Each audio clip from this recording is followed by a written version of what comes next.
Hello, everyone, and welcome to the Pash On Podcast. Let's get started with your host, Brian Pash.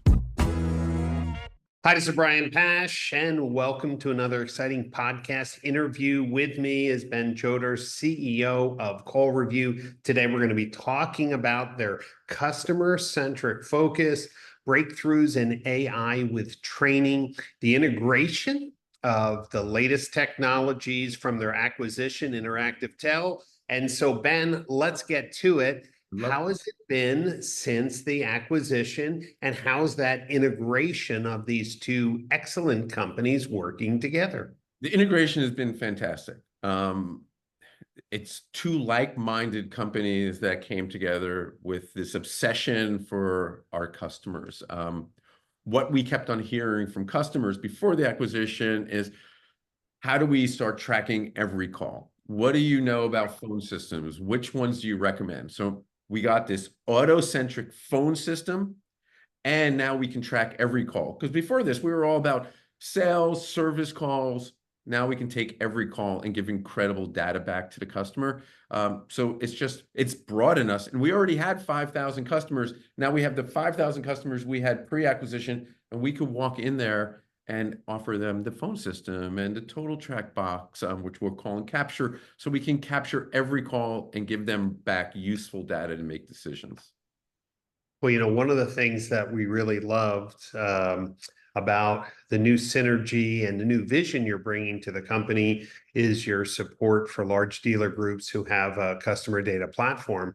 And I just want to call out that as I've been consulting with the Morgan Auto Group on their CDP, getting those calls, every call into the CDP associated with the customer of record was really important. And man, your team worked on that integration, and we are effectively in near real time updating the CDP with every call and the outcome of those calls.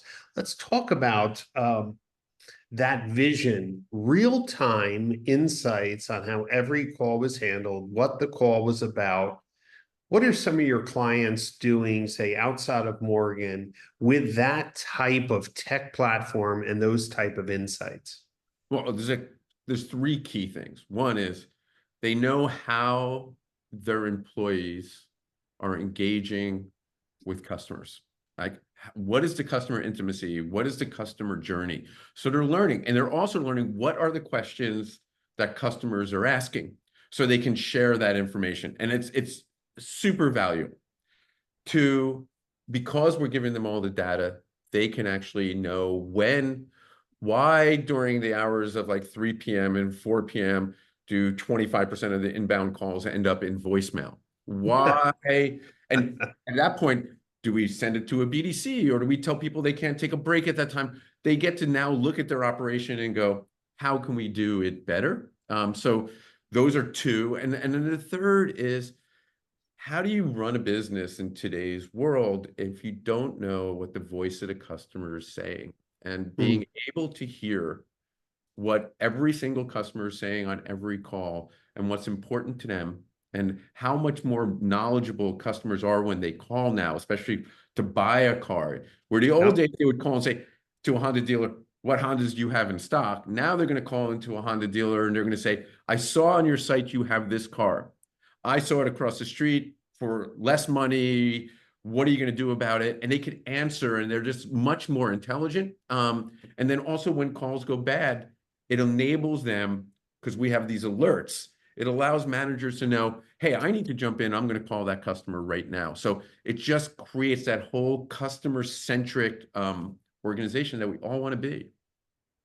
Ben, one of our colleagues, John Klavenasher, from Impel, made a comment the other day at a conference we were speaking at. He said, AI does a great job of crunching large sets of data, those mind-numbing tasks. So let me ask you a question. In the future, do you see AI looking at all the data that you're capturing, right? Every phone call, every time of day, length of call, what the call was about by department, what was the outcome, and letting AI recommend, operational changes. I know scoring of individual employees is part of any call measurement platform. But what about looking at, weeks and weeks of data? You mentioned a trend in the afternoon. I assume that that's based on data you're seeing, but how do we help a general manager get better? Do you see AI being used in your platform to crunch all that data? It already is. It's just some dealerships look at what we call tracking as just a way of saying, how are my individual employees doing? How can Bob be better? Why are his numbers low? Why are Steve's numbers high? Why is Sally the best? Why is this customer unhappy? So they look at it as moments in time. And what they have to start doing, and some of our clients are, is taking all the data and what are we learning trend wise? What are we learning? What advertising is working the best? When we do this, when we say this to customers, why do our appointment scheduling go up higher? When we say this, why do we end up selling more? When we say this, why do customers end up writing really good reviews about us? I think it's like right now, the table stakes is you have to, it doesn't matter if you're using us for call tracking, it doesn't matter who you're using, take the data and you should be looking at it as one of your business points. Data is the most valuable, one of the most valuable commodities you have. And I think 75% of the dealerships don't use it to its fullest. They're using it amazingly, but they're not using it to the fullest. The other thing we're finding is because we work with a lot of OEMs, for the first time, OEMs are asking us a lot about the calls and the data and the aggregate data so they can actually make decisions, which when I joined a year ago, no OEM was asking about. And now every OEM that we're working with is asking us about the calls. All of a sudden, calls are really important to them. Yeah, and since CallRevu has a robust API, as I mentioned, every call is being updated in near real time in the Morgan CDP, which is giving us unprecedented opportunities to engage, to change our marketing strategies, to move people from one audience to another. In fact, we get data from the DMS at night. We don't have to wait to know that someone booked a service appointment over the phone because we get that outcome in real time. So I have another question then. If data is king and more of your large dealer group customers will be connecting their CDP with CallRevu, how about when customers call and let's just say I'm talking to you, you're my salesperson. What about auto routing based on patterns? Like, so you and I have had 3 or 4 calls. Now I call back again. Instead of hitting a receptionist or a phone tree, do you see a day where the phone system would say, welcome back, Brian Pash, kind of like my United or Delta? I see you were talking with Ben. Would you like to be connected with him? Where are we with smart routing? We're basically there. It is one of the things that we're going to be talking a lot more about as we go into the end of the year and to beginning of the new year. Because look, as a multi-million miler on United, it does feel good when I call a line. They go, "Hey Ben, how are you? Thank you for being a million miler." I mean, I still keep on pressing 0 to get to an attendant because I want to talk to someone, but understanding why I'm calling and who I'm calling, understanding that, hey, Ben's probably calling again because it's been about 4 months and maybe he's got another 15 or 20,000 miles and it's time for another oil change, right? Or, oh my God, he's in month 40 of his lease and his lease is coming up. Is it time for me to maybe starting to look for a new car? I think that's where the technology is, but it's where it's truly going. And that's how I think more and more dealerships are going to be using it. I mean, it's just a natural progression in the technology.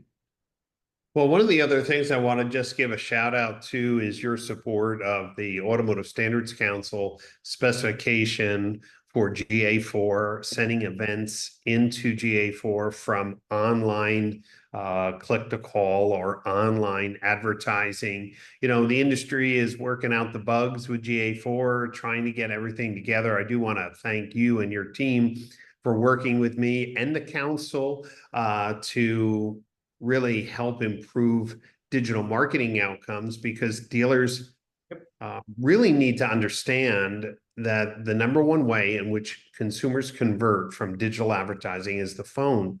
And Ben, you and I were just, speaking at the Digital Marketing Strategies Conference, and we both said the same thing, that dealers can't afford not to have call tracking in place if they're doing Google advertising, because it's the number one conversion channel. So, one of the things that I've been doing, Ben, and I'm coming out with a new paper, is just showing how to configure Google Ads properly. We're seeing about a 35% performance improvement. And one of the biggest contributors to that is getting phone conversions into the bidding signals. It's amazing. 2024, Ben, I would say 30 to 40%, maybe even higher, of the dealers who are heavy spenders of Google Ads are not integrating their call outcomes. It makes no sense to me. And I think part of it is a lot of industries. Look, when you're buying something from Amazon, you're not calling about it. Right. People forget, auto is one of the two biggest purchases people are going to make, and you're still going to eventually make a phone call. And when you're calling, and you're so much more educated now, it's like almost money if they're calling. And That's right. so it's more important. And even on your panel, I said, is the data we heard is for every one form that's filled out on Google, 4 click to calls.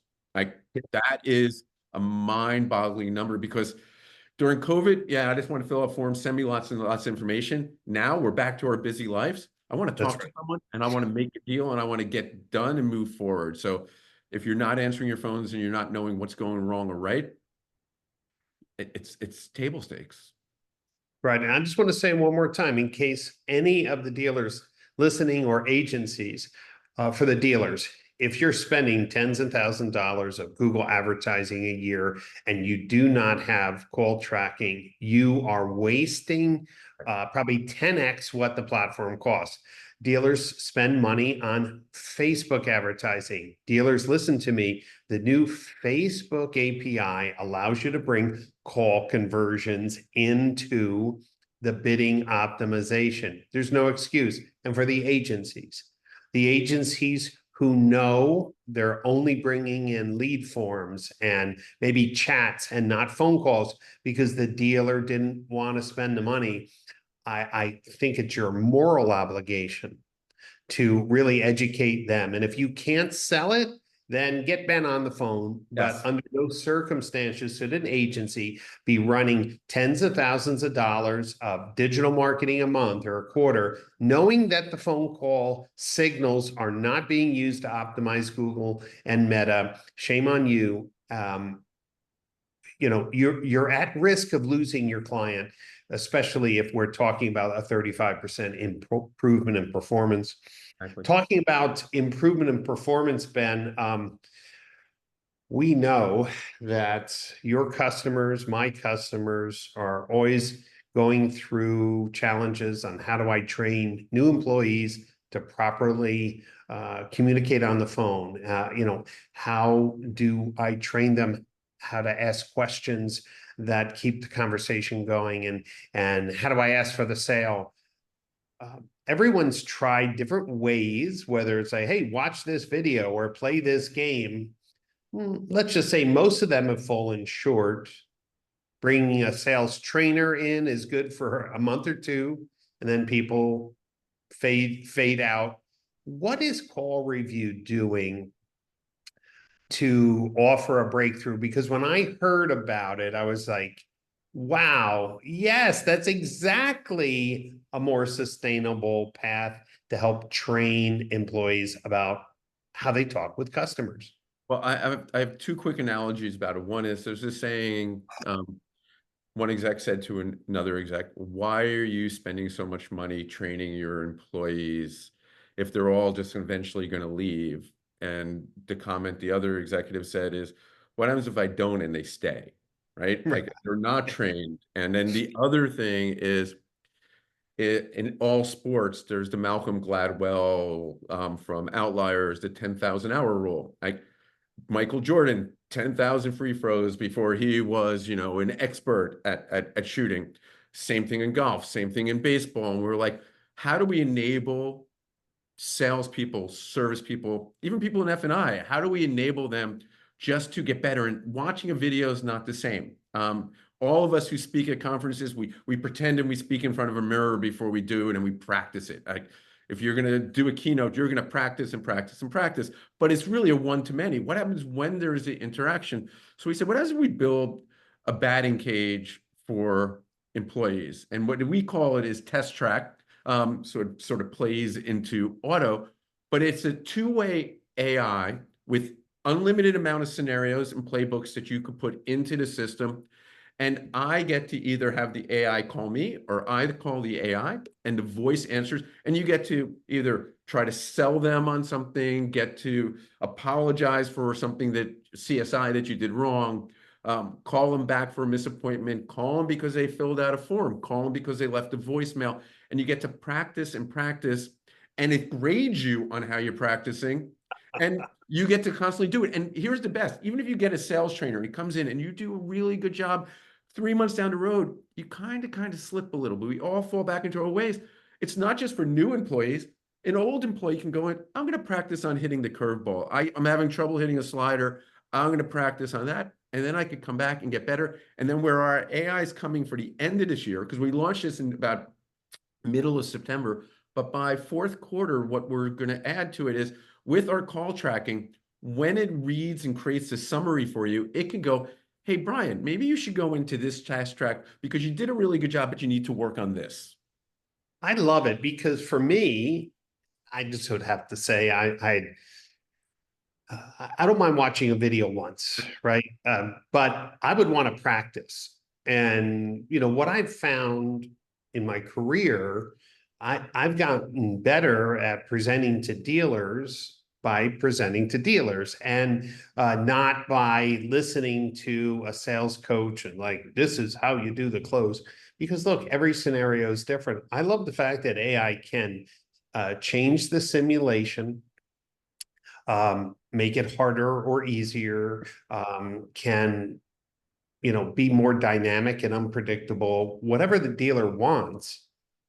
But for me, hey, if I'm driving in a car, I might just want to say, hey, AI, call me about a used car, and especially if it's going to score, I think there'll be some amazing competition. Like gamification is like, who is the best in our customer simulator for sales or service or F&I or for used car valuations. I love the idea, and it just feels more sustainable. I will have to let you try it because it is gamification for us who are testing it, and we have customers testing it too. I like to see, I want to beat every employee in the organization in a good way, and I want them to beat me because you constantly get to practice. And why let someone talk to the most valuable commodity, a customer, before they practiced and practice and practice, and don't practice on real customers? And that to me is really what it's all about. Like, give me an avenue to engage with. And also it's fun. The other thing is about the videos, like I could watch it once, but we all in this Netflix generation, we sit with our phones when we're on Netflix, or who is that actress? And we look it up. Yep. What you can't do in this, because you're actually having a two-way conversation, you can't multitask, because you say something, a second later, it says something back to you, you're engaging. I love it. Forcing me to pay attention. And listen, over half the people in automotive have ADD. So, we take that with pride, so this will be good. One of the things that I'm pretty excited about because of your robust integration with the CDP, this type of information on how well employees handle calls is going to be important because at the Morgan Auto Group, we're tracking when existing customers are back on the website, before they fill out a form. We're tracking when customers abandon a form. So maybe they start a service scheduler and then abandon it, right? So only about a third to 40% of people who start a service scheduling app online finish it. It's horrible, by the way. So we have it configured where an alert can go into the service CRM to make a phone call. But the question is who should make the phone call, right? We're thinking about this. And having the API, we could say, okay, who's the best service advisor that's working today that has the highest close rate to give this opportunity? And that routing will be possible in a future case as we integrate higher functionality with the API. I think when dealers understand, especially dealer groups that are data driven, that your API is bidirectional and robust. So, man, the sky's the limit on what we could do, including inbound call pop-ups with data from the CDP. I mean, we have a lot of work to do, Ben, but it's going to be an exciting year ahead because I think the CDP momentum is just starting, it's building, and CallRevu will be alongside many of those case studies on how the integration help improve the customer experience. It's all about the customer experience. And that's why we are customer obsessed, but we're employee obsessed. Because someone taught me a long time ago, if you treat your employees with respect, you train your employees, you give them opportunities, you unshackle them and you unleash them, then you never have to worry about a customer because they're going to treat customers the same way you treat them as an organization. And so that's what we're trying to do. But one thing that I don't think you and I have spent much time talking about, even in the past, is the fact with the acquisition, you actually provide dealers with their full phone system platform. And one of the things, one of the things that I realized is that dealers really have very sloppy management of their phone lines. Yep. I could ask a dealer, how many outbound lines do you guys have? I don't Jim knows. And then Jim says, well, I don't really know. When a dealer is realistically looking to upgrade their phone system and they know they have a spaghetti mess, what would you tell them? Because what I heard is it's like, yeah, we have to upgrade a phone system, but it's such a mess. I can't afford anything to go down. I said, well, if anything went down now, you would be really screwed because you don't even know what you have. So what would you tell for a dealer who says, I want a new tech stack. I want this TestTrack. I want call accountability in my marketing. I want my calls to be pushed into a CDP. I need a whole new platform. What confidence would you give them that that would not be a painful switch? Oh, that's like our everyday, right? This is basically table stakes. It's what we do every single day. But what I would say is, if you know you have this problem, have the conversations. Like when you're thinking of changing a CRM, you bring in 3 CRM companies. Right? That's so right. If you are having a problem, there's no commitment. Like if you called us tomorrow and said, hey, our phone system's spaghetti, we don't know what to do, we can actually assess. And we might come back to you and go, everything's fine. I mean, we might be able to do it for less money, but everything's fine. Or we might come back and say to you, here's what we would do. And anyone, whether you're going to work with us for phone system or you're going to go to any of the other competitors, make them come back to you with a proposal going, this is how we're going to guarantee you're not going to lose any calls. This is what our plan for our turnover of like when it comes to us, when it stops going to your last provider. But ask the questions. I mean, your phones are the most valuable thing. Look, we know when the CDK thing happened and some people's phones didn't work, it crippled their business.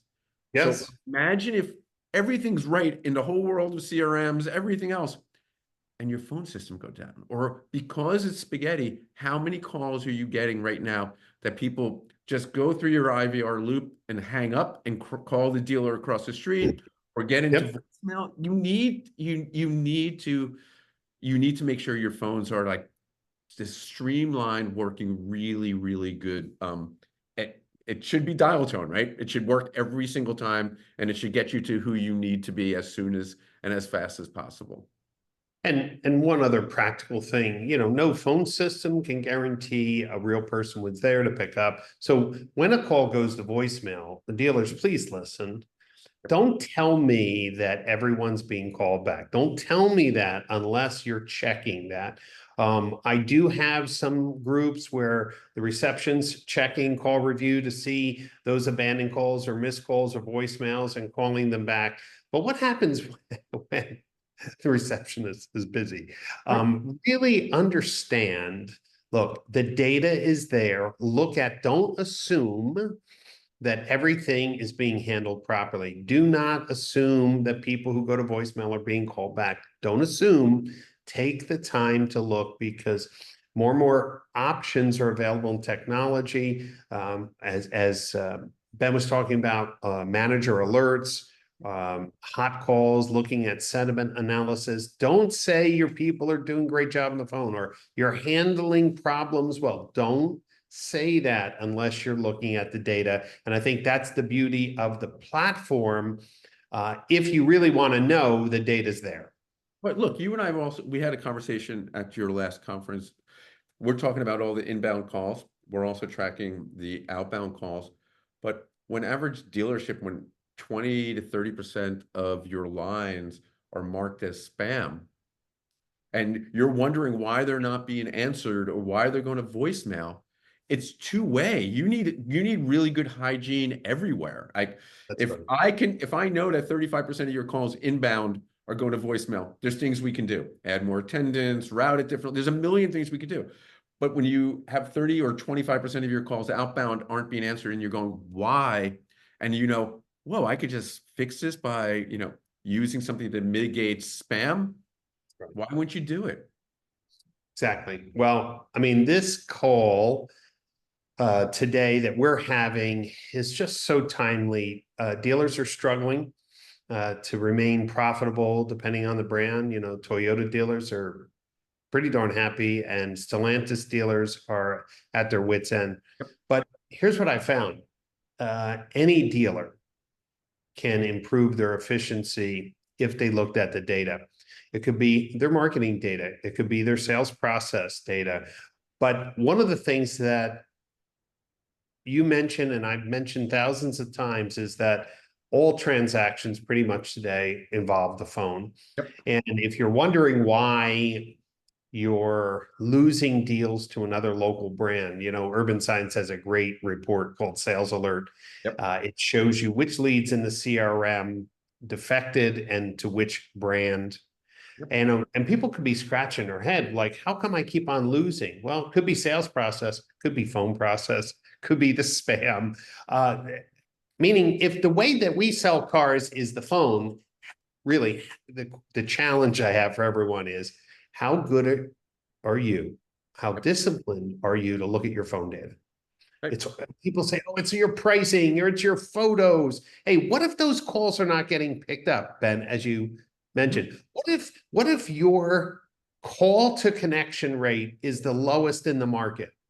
You don't think that's going to have an impact? What if you are answering every call, but your team isn't trained well enough to handle some questions and objections, and they're not getting the answer the customer wants or needs to hear, and they're going to go somewhere else? Because we've all been there where we get on the phone with someone and you automatically click, they kind of understand, or the person does not hear you and doesn't know what you're looking for, and you're like, yeah, I'm just going to find it somewhere else. And I think, man, if you answer the phone, let's make sure you have everything you need and you're trained right. I just had a great product idea, Ben. It's just like, could you imagine CallRevu, since CallRevu knows when people are calling to buy a car, which means they're in the CRM, as a lead somewhere. And then each day you're getting a feed from Urban Science on who defected. And then your AI analyzes all the calls that you had with that customer, makes a recommendation, packages that to the general manager. Watch this, something like this. Today we found out that Brian Pash defected to the Chevy store over here. Here is all the phone communication that Brian had with your team. And based on the calls, it seems like your team wasn't willing to answer the customer's questions specifically without them coming in. I mean, could you imagine that? Like that, I think every general manager, hold on, you're going to tell me who defected within 24, 48 hours of the sale, and then you're going to analyze all the communication, right? Because you can see the leads and the phone. Tell you with a 90% probability of why they end up going across the street. Okay, that's a product. Right, it's a product we'll create together. When I see you in West Palm, we'll talk about it at your event. Yeah, so today's interview is part of the Road to MRC, the Modern Retailing Conference in Palm Beach, Florida, November 17, 18, 19. Ben and the CallRevu team will be there because they're representing the tools and processes and now even training that will be table stakes for modern retailing in the years ahead. Dealers who are looking for a competitive edge and want to meet with the decision makers, leaders of these companies like Ben, not their junior sales team, come out to MRC to get business done, to get custom integrations done, to get, well, problems solved. So I want to encourage everyone who's listening. The conference sells out every year. So please get your tickets early and book your hotel room because it's at the beautiful O Hotel and Resort in Palm Beach. And more importantly, the best of the best will be there, including technology leaders at CallRevu. So what are you waiting for? Go to modernretailingconference.com. Ben and I will sit down and have a drink with you, right, Ben? We're friendly. But I just, because I've only been to a couple. I've been with CallRevu since my year anniversary just happened. One of the best conferences, might be the best conference that I've attended because everyone wants to collaborate and communicate. It's big enough that you have a lot of people talking about, but small enough that there's still time to sit down, have a drink with someone, engage with it, make friends, learn about the industry, but also really do business. That was my favorite part about the conference. Well, thank you so much, Ben, for those high praise marks for our events. We've been doing them now for over 15 years. We think we have the right formula to give dealers the value that they want for being out of the dealership. So modernretailingconference.com, get your tickets. Ben, thanks for all you do to listen to the dealers, to support measurement and standards, and now leading the way for a better elevated customer experience through the phones. Thanks for your time. And for everyone who's watching, if you haven't been listening to our podcast, just search the Brian Pash podcast and you'll hear all of the interviews with the tech leaders, innovators, and entrepreneurs that are coming out to the Modern Retailing Conference. Ben, thanks for your time. Thanks everyone for listening, and we'll catch you next time on a podcast interview.